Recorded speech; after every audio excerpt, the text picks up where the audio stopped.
It's June 24th, and man, it's getting a little hot out here. I was in the 90s today, but actually, I'm in Southern California now. I used to live in Northern California. And Northern California has actually been hotter than the South. I think it's maybe because I live a little bit closer to the ocean than I did in NorCal, but anyway. So the market was actually positive today. I expected a little bit of red, which we got um, earlier in the day, but then eventually markets caught and started rallying. I think part of the reason why the markets were rallying is because energy went down, specifically oil and some and natural gas a little bit. There was some declines there, and I think it kind of invigorated the rally because lower gas prices means less inflation and means less restrictive monetary policy. It has a ton of knock-on effects. So we're gonna go to the account. I'll take you through all of the positions, every single one of them. I'll take a look at the investing tab, and then I'm gonna talk markets for a little bit. So some fun things that I noticed while I was going through um, the heat map. The heat map. Okay, first, oh, you can't see it, but I'm actually sitting at 168, 560. I faked you out there. It was a plus 5,000, 5,500 a day. It was pretty close to even at one point. I think around this area here, and 10 a.m. It's pretty close to even on the day, but rallied up. So these are all my positions here on the right. I usually go through them really quickly. I don't talk about it too much. You can pause the video player at any moment to try to figure out the exact position. All the info you might need is contained within this little box here. And the numbers on the right are the daily change. So lots of leaps. The Alibaba leaps did pretty well actually because Baba was up like 6%. I think it's actually up in Hong Kong right now too. Let me check how it's doing. Oh no, it did. No. 114.3 in Hong Kong. That means probably around 116 US. So we might start like 3-4% up. It might open up this morning. By the time you're watching this is probably already materialized. The Nasdaq futures are up 0.7. They used to be up 0.1. I'm sorry, at 1% at one point. And gold is at 1823. What else? Let me see. Where's oil? Crude oil 104. Yeah, so oil took a little bit of a beating, and I think that's why I don't think people like when oil is 120 or above. It really scares people. So let's see the numbers here actually, real quick. So crude oil 104.35, natural gas 6.17, and then gold 1823. All right, back to the account here. Oops, we're gonna look at that in a sec.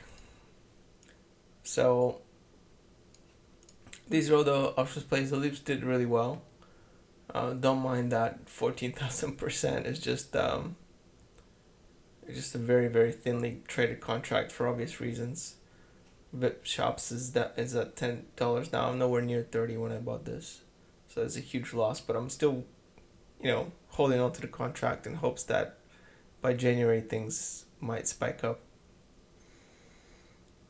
PayPal up 3% finally. I'm losing big on those leaps as well. These are my equities here. You can see Apple's got 830 shares, was up 2%. Realty Income, Main Street Capital, Whip Shop, Goldman Sachs, Didi only off 10 shares.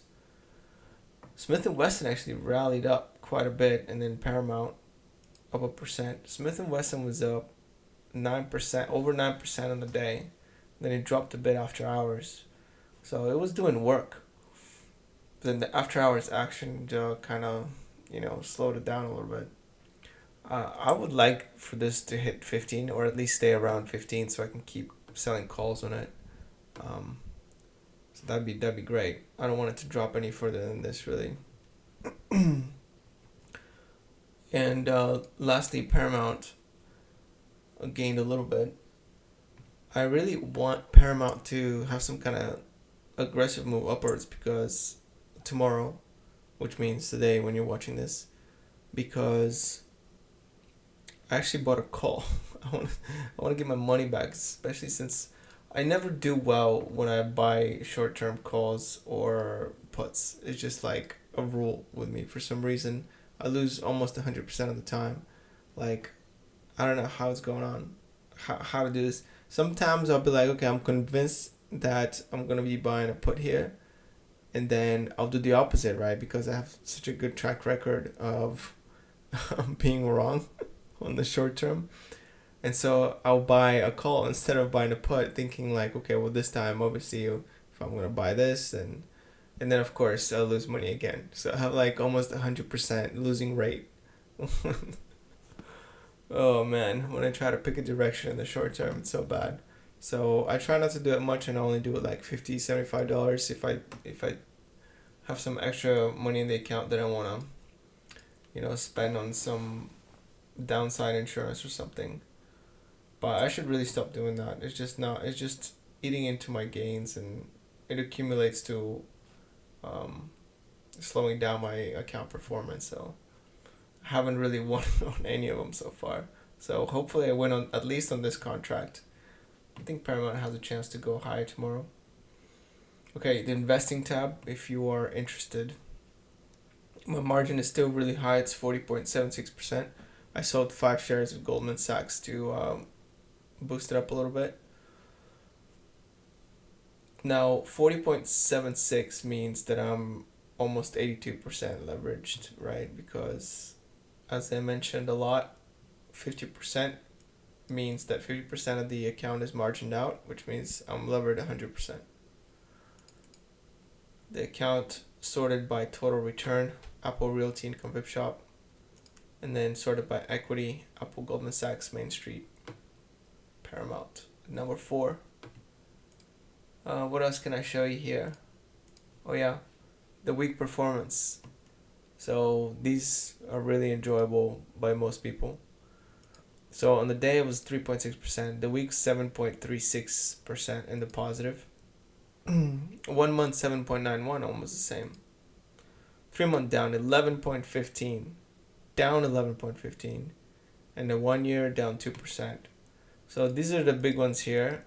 I want to know if I'm beating the market, the S&P 500 on the 3 month and 1 year. So we got 11.1 and 2.2. Let's see. We'll go to the SPY. Not bad. 1 month, oh, they're actually S&P's actually losing. 3 months 15.5, so still winning there.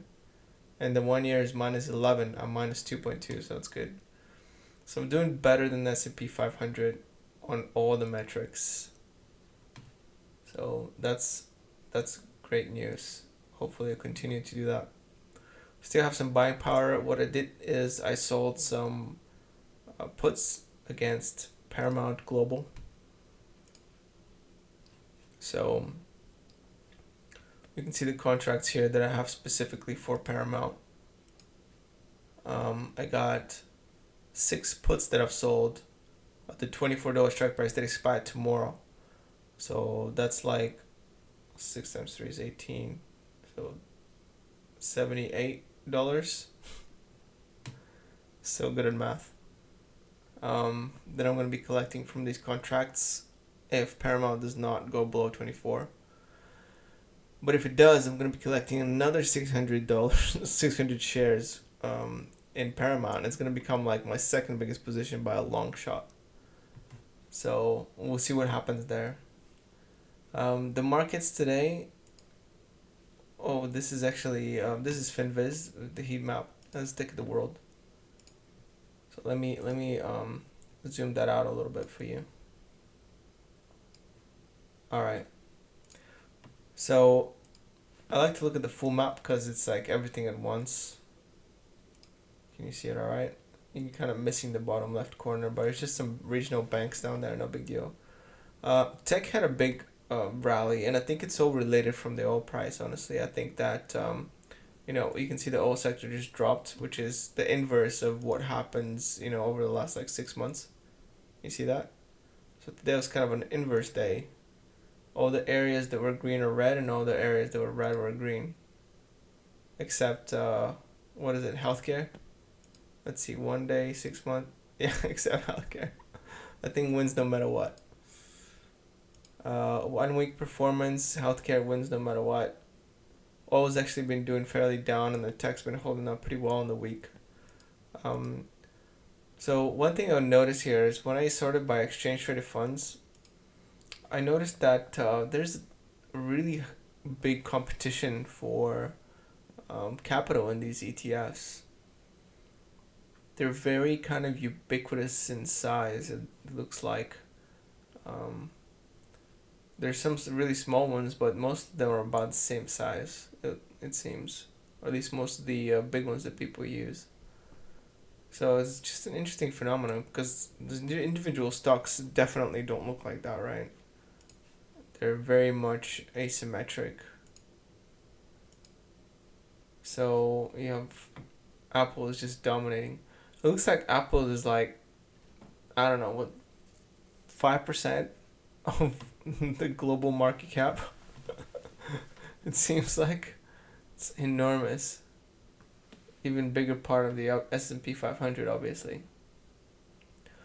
One thing I wanted to note here about the world map, though, is that the size of the publicly traded securities, some of these countries. One thing that stood out to me is how massive Brazil is. You guys see that on the bottom left? Look how big Brazil is. I didn't think that Brazil was that large in capitalization, especially since it's had such poor performance. Like if Brazil was stable and everything was running smoothly in that country, I think this would be like 4 times the size, which would rival, it would be bigger market cap than China. So I was kind of surprised at that. I mean, China could double in size as well if things were a little bit more understandable to the Western capital markets. In China, there weren't so many restrictions and whatnot. I would expect for them to be the size of Japan in per capita. So that would mean I don't know how many people are in Japan, probably like 100, 200 million or something. I'm guessing, maybe more, I don't know. But I expect that to be 4 times bigger, so I think anyway, another thing that I was impressed with is the size of TSM, Taiwan Semiconductor Manufacturing. It makes Taiwan, that little island, become such an important player in the world.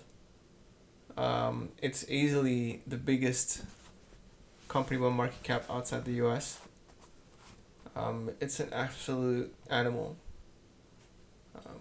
Things that kind of surprised me too is that, like, look at the Cayman Islands. This thing has more capital in here than countries like Italy or Spain. Right, these little tiny islands. Look at Luxembourg. Luxembourg's got a total of about 3 people living in there. And look, it's got more capital in there than a lot of regions. It rivals some of these European countries. One thing that struck me too is how small Germany is. Germany is supposed to be like, one of the biggest economies in Europe, but really it's just SAP.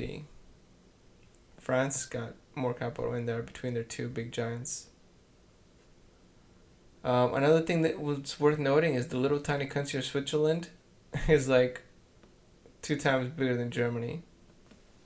Actually, that was wrong. France is not. Oh, this is Netherlands. So Netherlands and Switzerland are just dominating the European markets. It's crazy.